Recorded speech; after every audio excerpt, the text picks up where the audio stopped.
कहा जाता था कि एक वक्त था जब रोटी, कपड़ा और मकान ये एक आम आदमी की ज़रूरत थी। अब एक नया शब्द जुड़ गया है, रोटी, कपड़ा, मकान और डेटा।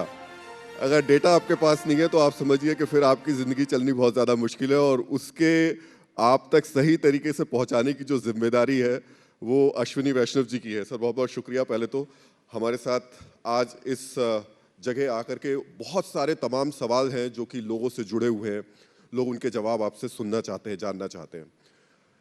बचपन से हम सुनते थे कि हमारा देश कभी सोने की चिड़िया हुआ करता था, फिर कहा गया कि ये सोने की चिड़िया बनेगा और अब आजकल चल रहा है कि ये डिजिटल इंडिया होगा।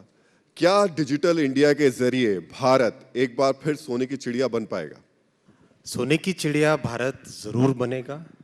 डिजिटल इंडिया के जरिए से बनेगा, टेक्नोलॉजी के जरिए से बनेगा और आप सबकी मेहनत से, आप सबके संकल्प से, आप सबके साथ एक साथ प्रयास से सोने की चिड़िया बनेगा।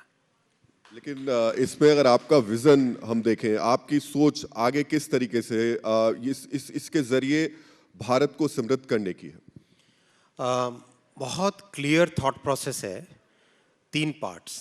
पहला, कुछ कोर टेक्नोलॉजीज़ है, करीब 40-45 के आसपास कोर टेक्नोलॉजीज़ हैं।